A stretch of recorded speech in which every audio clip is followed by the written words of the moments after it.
नमस्कार 4 PM में आप सभी का स्वागत है। तो पहले चरण के बाद दूसरे चरण का मतदान आज जारी है।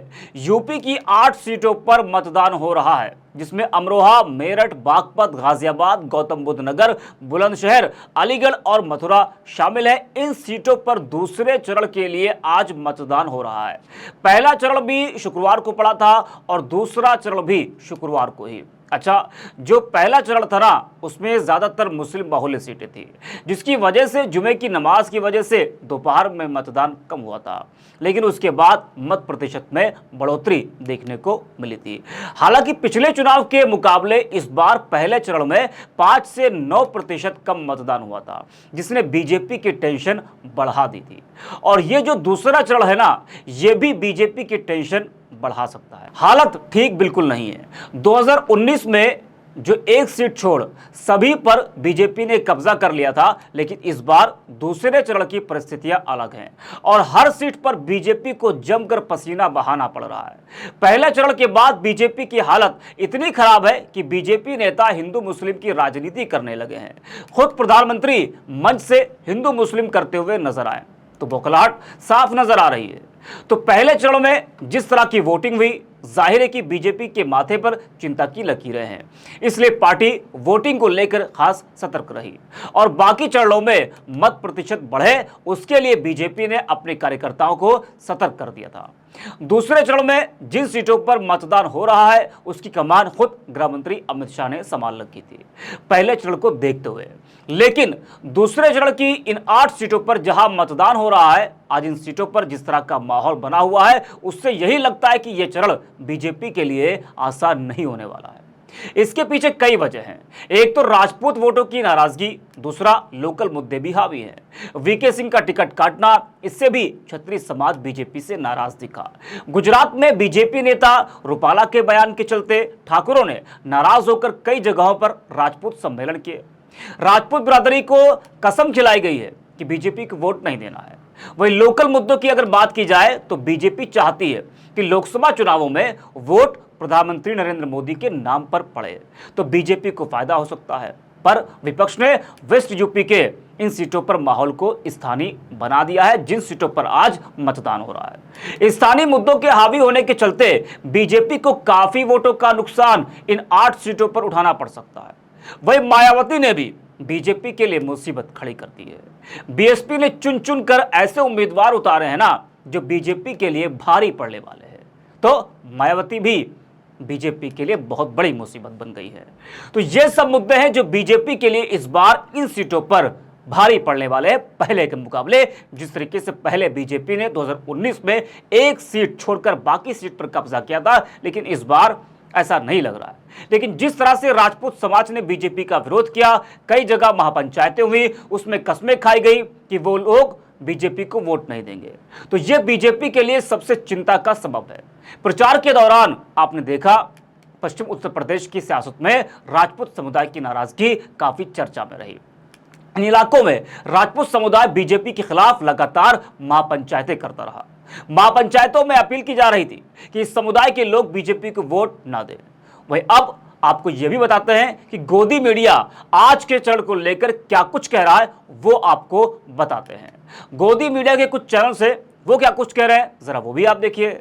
आज तक लिखता है कि दूसरे चरण में बीजेपी की राह आसान नहीं। यूपी की इन 8 सीटों पर ये है 4 चुनौतियां।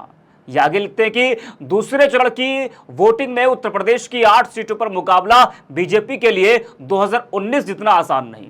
केवल बीएसपी ही बीजेपी के लिए चिंता का कारण नहीं है, कई अन्य मुद्दों से भी पार्टी घिरी हुई है। तो ये आज तक है वो लिख रहा है कि बीजेपी के लिए सिर्फ एक मुसीबत नहीं है, वो कई अन्य मुद्दों से भी घिरी हुई है। वही TV9 लिखता है कि जिसकी हेडलाइन ये है कि दूसरा चरण बीजेपी के लिए चुनौतीपूर्ण। या TV9 लिख रहा है कि दूसरा चरण जो है बीजेपी के लिए वो चुनौतीपूर्ण है। अब आप समझ सकते हैं कि ये सेकंड फेज बीजेपी के लिए बिल्कुल भी आसान नहीं होने वाला है। वही TV9 आगे लिखता है कि यूपी की इन सीटों में से, यानी कि जिन 8 सीटों पर आज मतदान हो रहा है उसकी बात कर रहा है कि इन सीटों में से कई पर मुकाबला त्रिकोणीय हो गया है, जबकि किसी किसी पर टक्कर सीधे सीधे बीजेपी और सपा के बीच में है। तो ये तो गोदी मीडिया की बात की हमने कि वो क्या कुछ कह रहा है, वही अब सत्य भी देख लीजिए। सत्य हिंदी एक वेबसाइट है, वो लिखता है कि उसकी हेडलाइन है कि यूपी दूसरा चरण, मजबूत आंकड़ों के बाद भी भाजपा के लिए दिक्कतें कम नहीं। जो आगे लिखता है कि पश्चिमी इलाकों की 8 लोकसभा सीटों पर दूसरे चरण के चुनाव में पिछले 2 चुनावों के शानदार आंकड़ों और राष्ट्रीय लोकदल से गठबंधन के बाद भी सत्तारूढ़ भारतीय जनता पार्टी के लिए परेशानियां कम नहीं हैं। राजपूतों की नाराजगी मेरठ, गाजियाबाद से लेकर गौतम बुद्ध नगर में भाजपा के लिए सांसद पैदा कर रही है, तो अलीगढ़ और गाजियाबाद में प्रत्याशी का विरोध गांव-गांव देखने को मिल रहा है। मेरठ में 2 बार से जीतते आ रहे सांसद का टिकट काटकर रामायण सीरियल के राम का किरदार निभाने वाले अरुण गोविल को प्रत्याशी बनाने के बाद भी समस्या बनी हुई है, तो बागपत में सहयोगी रालोद के उम्मीदवार के लिए बसपा प्रत्याशी ने मुसीबत खड़ी कर दी है। मथुरा में जरूर हेमा मालिनी को राहत दिख रही है, पर यहां भी बसपा ने मुकाबले को त्रिकोणीय बनाकर दिलचस्प कर दिया है। तो कई सीटों पर मुकाबला त्रिकोणीय हो गया है, जिसने बीजेपी की सांसें रोक दी है। अच्छा, कई सीटों के बीजेपी प्रत्याशियों का जमकर विरोध भी देखने को मिला था। जी हां, गाजियाबाद में जब भाजपा प्रत्याशी अतुल गर्ग और पार्टी के नेता वोट मांगने गए थे ना, तो जनता ने खदेल कर भगा दिया था। वहीं अलीगढ़ में कई जगह पर भाजपा प्रत्याशी सतीश गौतम का विरोध देखने को मिला था। मेरठ में अरुण गोविल की सभाओं में महज चंद लोग दिखते थे। बुलंदशहर में ठाकुरों के गांवों में भी विरोध में नारेबाजी हुई थी। तो जिस तरह से भाजपा के लिए यह दूसरा चरण सबसे मजबूत माना जा रहा था, पर वहां भी इस तरह की घटनाएं देखते हुए सबसे ज्यादा जोर यही लगाना पड़ रहा है। अब बात करें अगर मत प्रतिशत की, तो जिस तरीके से आज शुक्रवार का दिन है और तमाम सीटों पर जो मुस्लिम मतदाता हैं वो अधिक संख्या में हैं, जिस तरीके से पहले चरण में देखा गया कि दोपहर के वक्त वो 11 से लेकर 2 बजे का जो समय था, उस दरमियान मत प्रतिशत कम हुआ, लेकिन उसके बाद बढ़ा।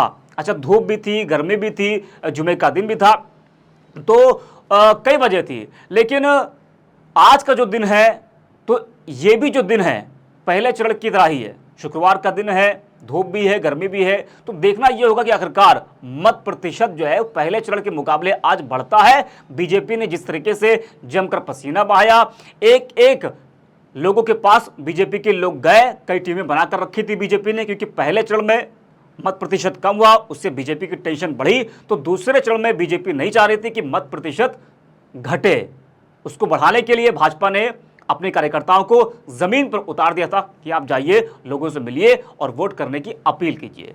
तो अब शाम तक ये तो क्लियर हो जाएगा कि आखिरकार पहले चरण के मुकाबले आज का जो मत प्रतिशत है वो बढ़ा या फिर बराबर ही रहा है या फिर उससे कम होगा। तो शाम तक के लिए अभी इंतजार करना होगा। फिलहाल इस वीडियो में इतना ही। आप देखते रहिए 4 PM।